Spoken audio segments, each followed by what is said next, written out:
You're listening to the 49 Carats Podcast, a 49ers Goldmine production with Stephanie Sanchez.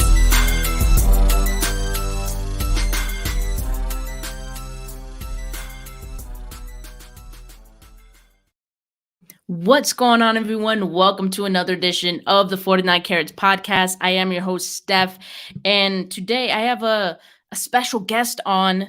If you guys can see, my cat is here with me. He just refused to leave my side, so he's gonna stick around. He also wants to know if Brock Purdy can stay hot versus the Bucs this week, because this is the offense. And of course, now he leaves. He's camera shy, I guess. So today is the offense preview. Going to be talking about the 49ers offense and how they match up against the Bucs defense. So, of course, we're going to be talking about Brock Purdy plenty, and also, of course, the Bucs defense. So before we do that, let's get into some of the practice report news from today, Wednesday, December 7th. Okay, let's look at this really quickly. So obviously, Jimmy Garoppolo with his foot injury isn't practicing right now. And the reason that he's still on the practice reports is because they have not placed him on IR. And I will talk about that here in a little bit because it gets a little complicated. So Tarvarius Moore also not practicing. He's out for a few weeks as well with a knee injury. Hassan Ridgeway is going to miss 6 to 8 weeks with a pec injury. He got hurt in the Dolphins game as well. The 49ers worked out defensive lineman Marlon Davidson, so they are looking for some depth at the interior for Ridgeway's place. You know, they like to have a lot of depth at the defensive line. Javon Kinlaw is supposed to be coming back soon. That was according to Kyle Shanahan, I believe, last week. And obviously, he's not going to be activated this week or brought back from IR yet. So we're still waiting on that. So that's why the 49ers have to look outside for some depth after Ridgeway, since he's going to be out for a few weeks. Nick Bosa is dealing with a hamstring injury, although I have a feeling it's more of a closer to a vet day than anything. He usually does get a vet day on Wednesdays, but they called it a hamstring injury, so maybe he is dealing with something. But he finished the game just fine on Sunday, so I would assume it isn't anything to worry about. Also, Trent Williams getting the rest day as he usually does on Wednesdays. Then for the limited players today, we had Eric Armstead. Not a surprise there. I mean, I completely would expect the 49ers to manage his load throughout practice weeks, and it just makes the most sense because with that plantar fasciitis, that can be something that lingers. It could be something that flares up, so no reason for them to have him doing a whole lot in practice, because we saw what he looked like on Sunday. He looked great in his first game back, and he made a big impact and helped Nick Bosa get a couple of his sacks, I would say. So no worries there with Eric Armstead. Deebo Samuel still dealing with his quad. No worries there with Samuel either, because he was dealing with the quad last week, ended up playing. He looked fine playing, didn't look like he re-aggravated it or anything. So that's good on the Deebo Samuel front. Spencer Burford is also limited today with his ankle injury. He was out last week. And Christian McCaffrey, dealing with knee irritation, also played last week. So he should be okay too. They're just managing him. And on the Bucs side, did not practice, two of their safeties, Mike Edwards and Antoine Winfield, did not practice today, as well as their right tackle, Tristan Wirfs. So that's the big one, because Wirfs, the Bucs offensive line is pretty good, maybe one of the best in the league. And Wirfs being out, he's going to be out for a few weeks for them. That's pretty big. So he's not expected to play this week, and that is good news for this 49ers defensive line. And then, of course, limited is their corner, Sean Murphy-Bunting, and nose tackle, Vita Vea. All right. What's going on to all you guys in the comments? And Jimmy is INT. What do you mean by that? Swan Song says Wirfs is nursing a high ankle. Most likely he will not play. Yep, exactly. So that's good news for the 49ers defensive line. Now, really quickly, because I did mention Jimmy Garoppolo, and I also wanted to point out that Kyle Shanahan did say today, it was the first time Kyle Shanahan confirmed anything new about Jimmy Garoppolo. He said, quote, he has a way outside chance to return in the playoffs. A way outside chance. And he said late in the playoffs too. So Shanahan is not really with this 6-week timetable that, a lot of people seem to be throwing out there for Garoppolo. And, that makes some sense because it's one thing for it to heal. It may be an entirely different thing to play immediately after it heals. Just having to build that confidence back in your foot again, being able to plant on it, being able to run on it if you need to. All of those things go into the team's decision to bring him back or not. And so maybe they're not trying to risk it, So it seems like there's an outside chance, but I guess we'll just have to wait and see. The big key will be if they put him on injured reserve. Because if they put him on IR, it basically, I'd say probably 75% up and up, it means that he would not come back this season if they placed him on IR. And I'll tell you why. Because currently, as it stands, the 49ers can only bring back 2 more players from injured reserve. And the most likely candidates for that at the moment are Elijah Mitchell and Javon Kinlaw.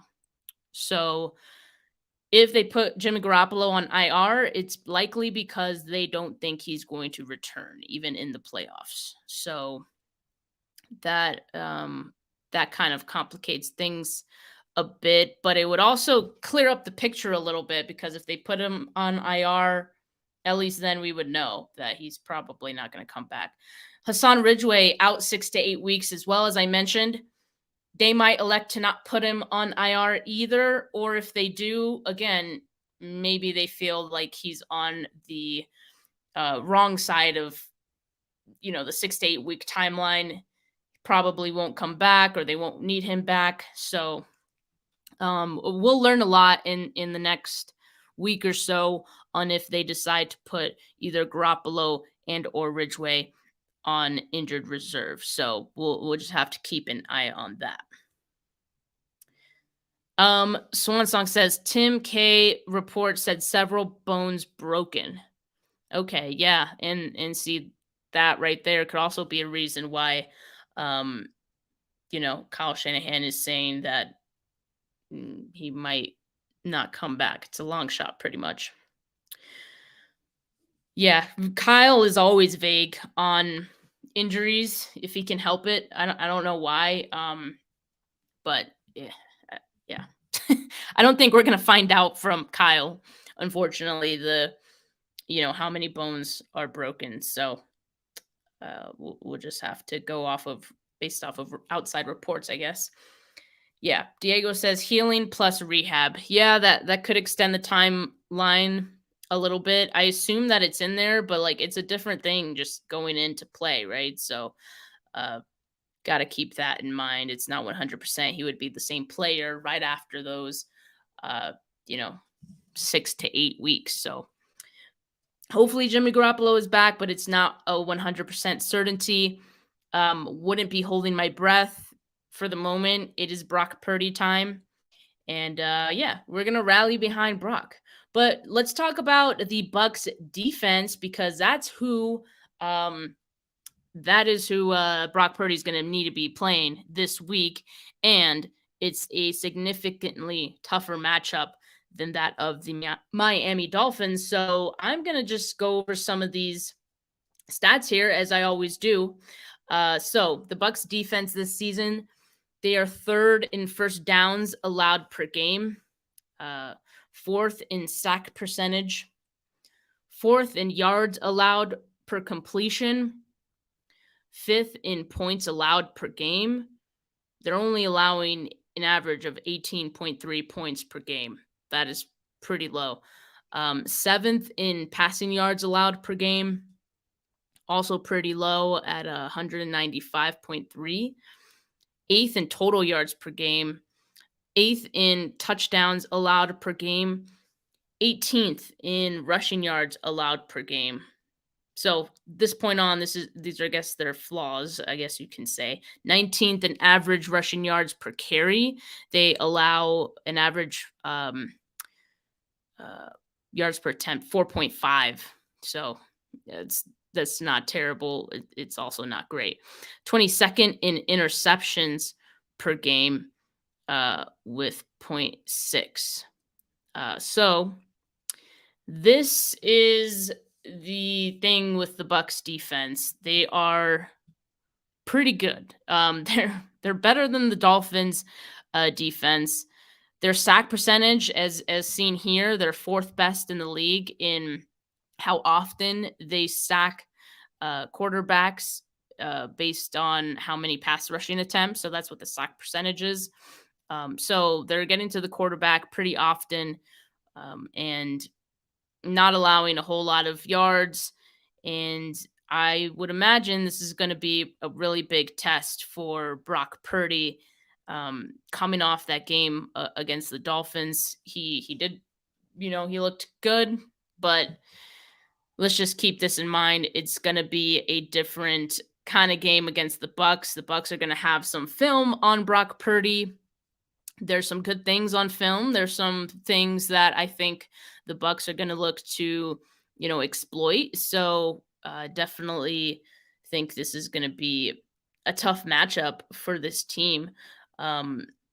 Really quickly, just wanted to look up what was it? Which one am I looking at here? The interceptions per game, because let's see. Interceptions. Sorry, I'm trying to opponent interceptions thrown per game. Yeah, so 22nd, which is so 22nd is actually it seems like it's bad, but in this particular stat, it's good because wait. No, 22nd. That's not very high. Okay, never mind.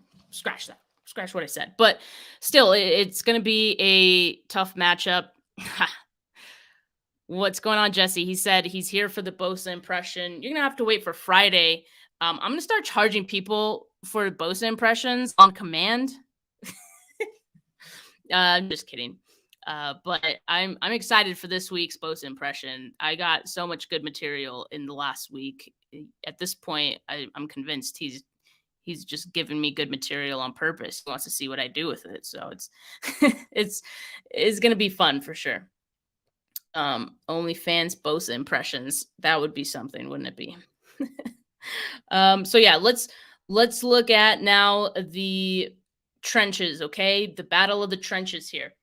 If you look at just PFF grades alone, which I wouldn't suggest ever, right?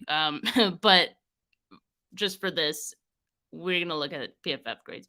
They don't always give the full picture.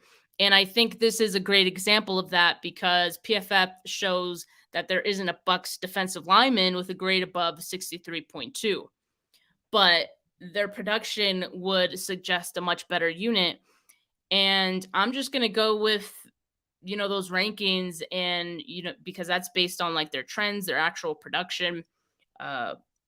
William Golson and Akeem Hicks are their better run defenders on this line. Tyron Shoyinka is probably their best pass rusher in terms of, production. And he'll be lining up on Mike McGlinchey's side. McGlinchey has only 3 games this season in which he hasn't given up a pressure, or I should say in which he has a full clean slate. So only 3 games. He hasn't allowed a pressure, a QB hit, a sack, nothing. Only 3 games. But he hasn't allowed a sack in 4 straight games, according to PFF. So that's a positive for McGlinchey, right? I mean, we'll take that. Shoyinka, though, is going to be a bit of a challenge for him, I think, and also whoever plays at right guard this week.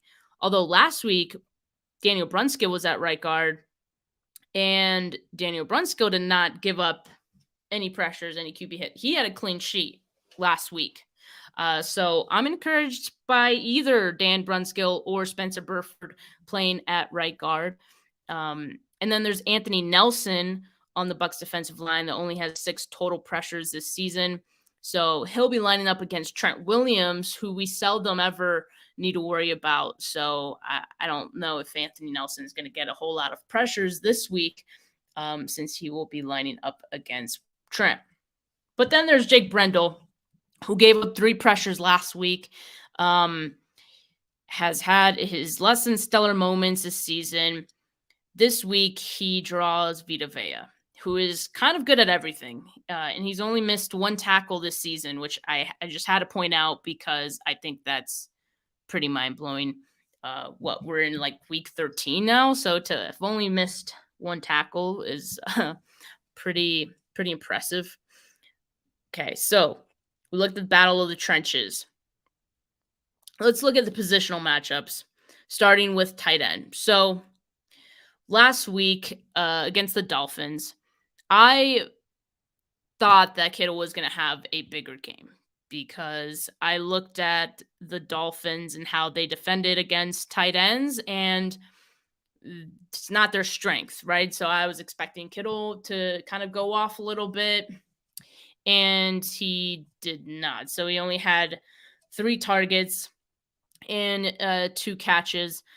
Garoppolo targeted Kittle once before he went out, so the rest of these stats are from Brock Purdy. So maybe if Garoppolo had been in there, he would have had a better game. I don't know, but I do know he only had 3 targets, 2 catches, and 22 yards last week. Tyler Kroft, backup tight end, also got some action, a target and a catch for 14 yards. So let's look at how the Bucs defend tight ends. They do allow an average of 6.8 targets, 5 receptions, and 50.6 yards per game to tight ends. A little bit better than the Dolphins, I would say, but not by a whole lot. They've allowed 6 touchdowns to tight ends this season. So I feel like there's still an opportunity there if the 49ers want to involve Kittle a little bit more. They can do it this week as well. Now, let's talk about the wide receivers. We have Brandon Ayuk. He had 9 targets, 5 catches, and 46 yards against the Dolphins last week. 2 of those targets came from Jimmy. And then Debo had 10 targets, 6 catches, and 58 yards. He also had the 4 carries for 5 yards, which is not great, and 1.3 yards per attempt. I think the thing with Debo, and like, if there's anything that Mike McDaniel knew the most about this offense, is probably what the Debo packages look like. So the Dolphins were not caught by any surprise with those, and so I think that kind of explains that. And it seemed like McDaniel had his team ready for Debo Samuel as the wide back role. So I think that explains that kind of production for him. But 10 targets, I mean, that's pretty good. And all of those 10 targets came from Purdy. So Purdy threw it to Ayuk 7 times, Debo 10, and that is out of 37 pass attempts from Purdy. So that's a pretty healthy target share, which I'm encouraged about because he was getting the ball to both of his receivers. He can work on getting it to Kittle a little bit more, but I think it's encouraging that he was getting all of his guys involved. It didn't seem like he had a favorite per se, and everyone got some good involvement. So the Bucs defense against wide receivers, they allow an average of 19.8 targets, 12.2 receptions, 144 yards to opposing teams' wide receiver unit per game. So that is the entire opposing teams' wide receiver unit. So not just one guy is averaging this, it is all of their receivers combined that average this. So keep that in mind. I still think there's room to work with here. They've allowed 9 touchdowns to wide receivers this season, so it's not the best. They're not the best at defending against wide receivers. They're also not the worst. So there's room for the 49ers and for Purdy to, target his receivers once again if he wants to. But let's talk about the running backs. Let me move this quick. All right. So the 49ers running backs, Christian McCaffrey last week, 17 rushes, 66 yards, 3.9 average.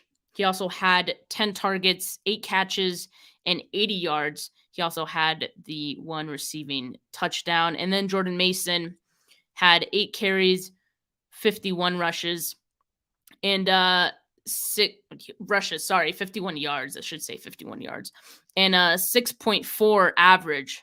So Mason actually was able to improve on the previous week when he had a 5 yard per carry average on his 5 carries when he ended the game against the Saints. Now, he had 6.4 average yards per carry against the Dolphins. So pretty impressive. He continues to be very efficient. McCaffrey continues to be not as efficient as the other guys.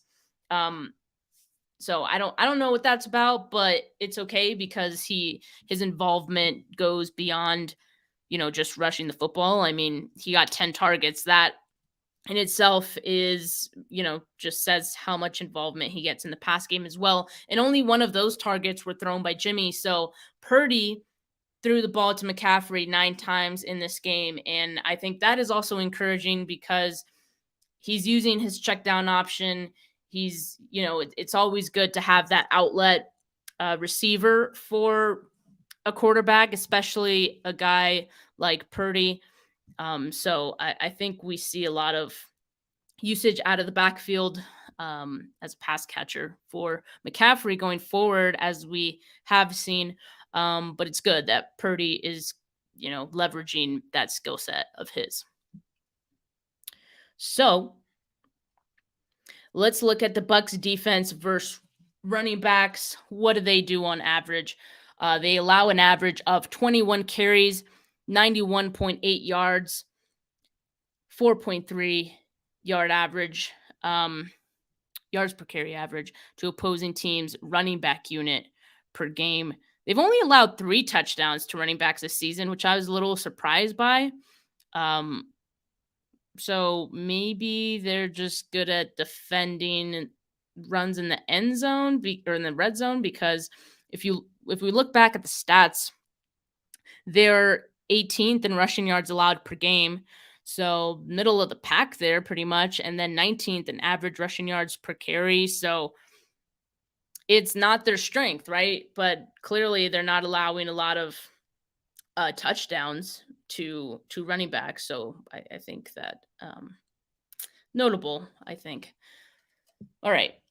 Now let's talk about the man of the week, the man of the hour, the man of the rest of the season, probably, Brock Purdy.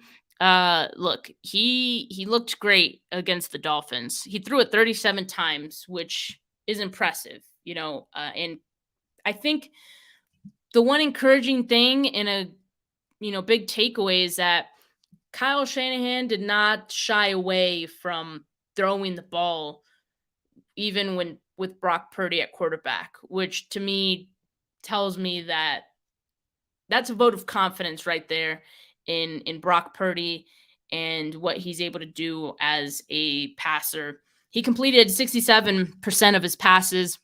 He looked comfortable. He can move defenders with his eyes. He's aggressive. Couple things he can improve on, of course. Sometimes he can, being aggressive can be a bad thing, especially, this week against like a good defense like the Bucs. They can try to use that to their advantage, try to bait him into making some mistakes. So that's something I'm going to be paying attention to this week. Let's keep in mind, once again, that the Dolphins defense is nowhere near what the Bucs defense has been this season. And this is going to be a challenge for Purdy this week. And I think we have to temper our expectations a little bit. But this is a good test. It's a good test. I want to see how he does against the Bucs, because I think it'll give us an idea of what he's going to look like in these next few weeks. The Commanders are also a good defense. We play them later this month. And of course, like if the 49ers make it to the playoffs, you're more than likely going to play a team or two who also has a good defense. So this is a good test for him. Let's see how he does in this game. And, I'm hoping for the best, but it's going to be up to, certain things going right, limiting mistakes, things like that. And, but I'm encouraged, right? Cautiously optimistic is what I would say. But Purdy's getting a lot of praise by his teammates, and I think that is huge. These guys love Purdy right now, and I think it's great to see, and that is also a huge vote of confidence.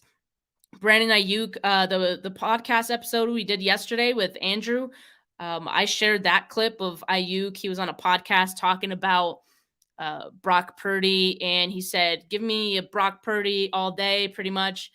And he was impressed by, just how he prepared for the game without even, obviously knowing that he was going to end up playing in it, but just he spoke a lot about his preparedness for the game, and also how he impressed him afterwards.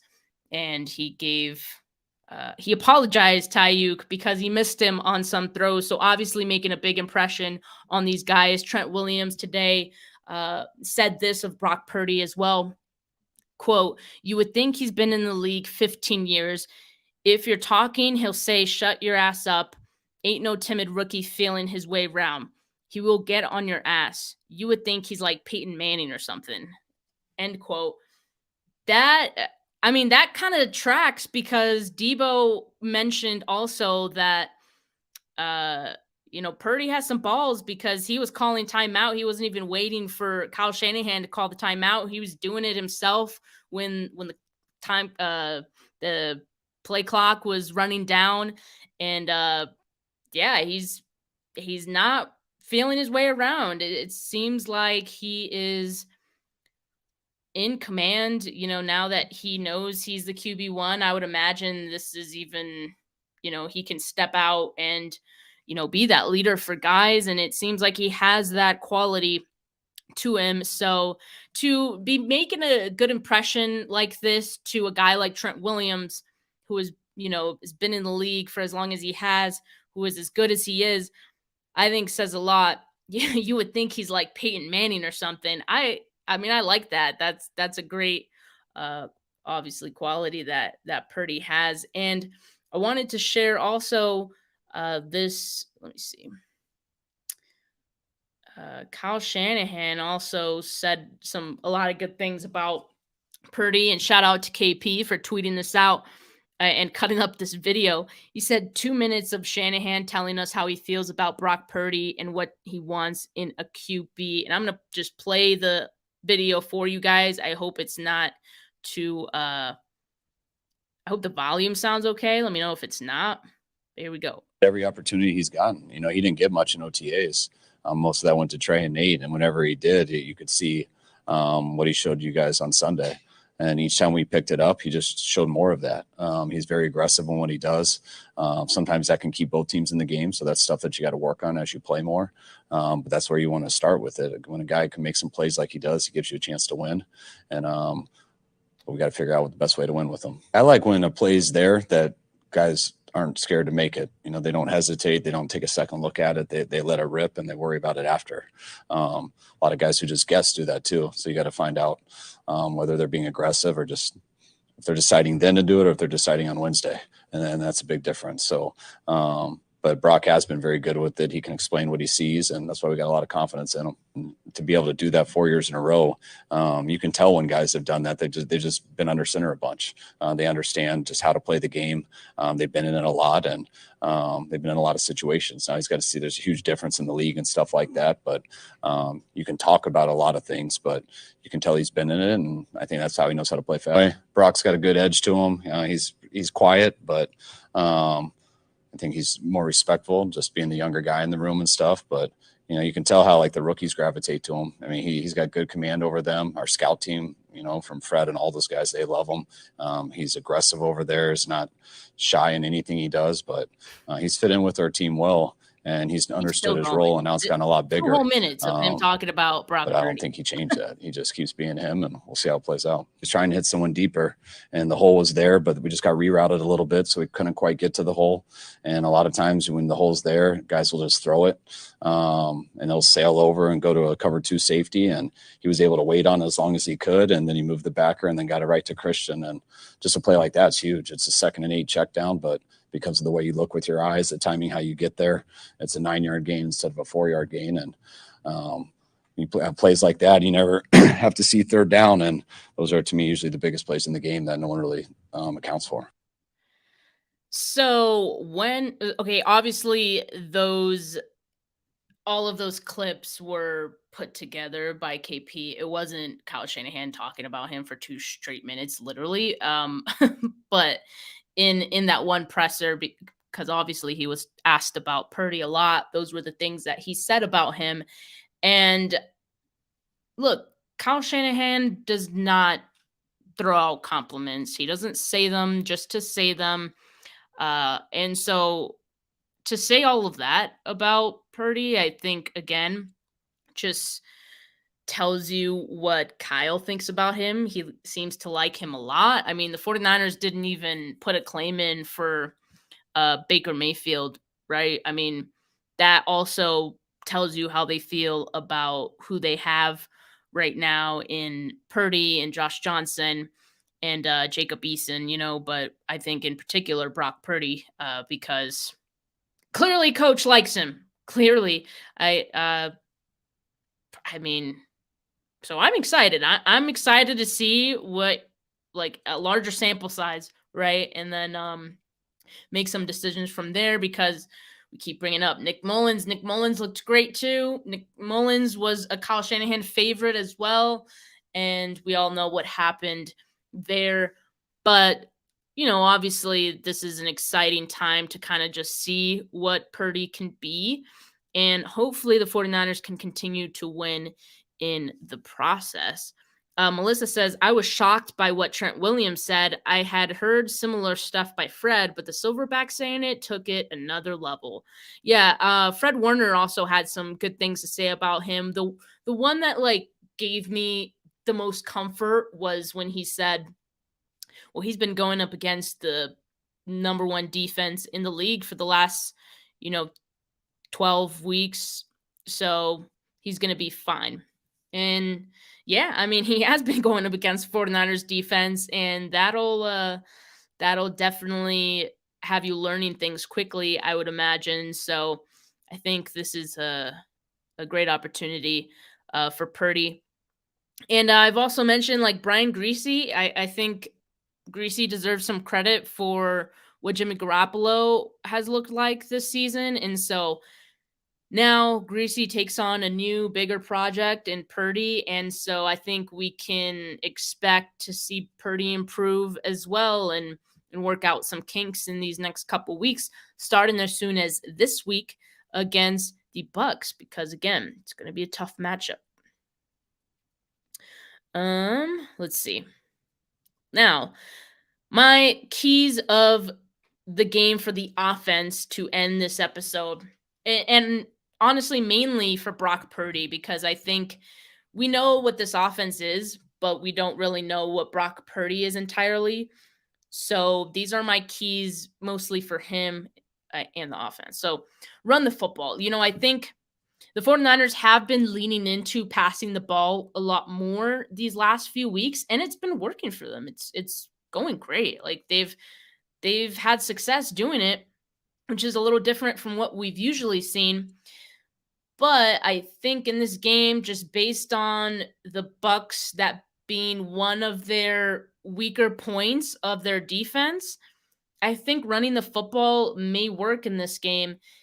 And also, the one thing with that though, if they do run the football, the Bucs might force Brock Purdy to beat them. And in that case, okay, just continue with throwing the football like you have been the last few weeks.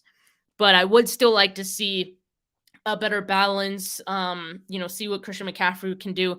Let's give Jordan Mason some more carries, but because I think he looks like a guy who deserves it, right? And so I would like to see them run the ball more, use their running backs more. Also, take care of the football. And I'm looking at you, Brock Purdy. He threw the interception last week. The one thing with Purdy is he doesn't always have a lot of velocity on his throws. That's one thing I think the Bucs are going to see on tape, and they're going to try to exploit that. Also, the fact that he is aggressive. Those two things combined, I think, can come back to bite Purdy, and the Bucs are going to be out looking for interceptions, I think. So I think it'll be important for the 49ers to take care of the football, and in particular, Purdy, he has to be, cautious. He has to be careful, and just look to limit his mistakes, and utilize all of the playmakers. He did a great job of doing that last week against the Dolphins, and he should be able to do it again. I want to see him do it again because this offense has so much talent on this team. He's in a great situation right now, so you want to be able to maximize the use of all of this talent. And the usage of Debo was great. He was throwing it to Ayuk as well. McCaffrey got a lot of targets. I would like to see more Kittle, but utilize all the playmakers. They're there for you. Have them, if Kyle Shanahan schemes them open, let them do the rest of the work. But yeah, just mainly just try to play mistake-free football, and I think the 49ers can win this game with Brock Purdy, but it is certainly going to be a challenge. So we're going to find out a lot about Purdy and what this team is going to look like in the playoffs in this matchup, I think. So obviously I'm hoping for a good outcome. Melissa asks, Steph, is that a Batman tee? Yes, it is. It is a Batman tee. The hundreds brand Batman tee. Yep. Steph, have you heard anything new about your Muse Bosa injury and status? Yeah, I mentioned that in the practice report from today, Nick Bosa is dealing with a hamstring injury. That is news to me. I didn't see anyone really mention anything about that specifically, so I would just assume that it's nothing to worry about. He finished the game on Sunday, so I think it's probably just something precautionary. He also typically does not practice on Wednesdays anyway because he usually gets a rest day, so I wouldn't look too much into it, and simply we'll keep an eye on the practice report throughout the week. And in my next episode on Friday, I'll give an update on Bosa. Ronnie asks, the Buccaneers like to blitz a lot. Can you see Kyle dial up some quicker short passes? I think that would be very wise for Kyle Shanahan to have ready for this game because he has a rookie in there, and to have Purdy feel comfortable, I think it's going to help to get those rhythm throws, get those quick passes out, and it'll be beneficial to him. Purdy was sacked, I think, 3 times last week against the Dolphins, who, by the way, are not. I was surprised by how many times he was sacked because the Dolphins aren't that big on getting sacks. The Bucs, however, are. So I would be surprised if Kyle Shanahan does not try to neutralize the Bucs. Probably see some screen passes as well. So yeah, he's definitely going to try to make things as simple as he can for Purdy. So yeah, I would definitely expect that. Melissa says they said it was irritation days ago with Bosa's hamstring. Okay, yeah. I mean, if it's just irritation, that usually something they manage throughout the week, kind of like they did with Christian McCaffrey. And then so yeah, we got to keep an eye on it, and hopefully it's nothing too serious for Bosa. Bryant says, "Did I miss the Bosa impression? New Bosa impression video on Friday. You guys need to wait for it. But yes, I'm mentally like preparing everything I want to say in it. He gave me a lot of like good content for good ideas this week. So I'm gonna try to sprinkle those in there as much as I can. But look, guys, that's all for today. If you guys enjoyed this video, make sure that you like this video. And have a good rest of your Wednesday night. I'll be back on Friday with a 49ers defense preview episode. And yeah, let's leave it at that. Have a good rest of your night, guys. Peace.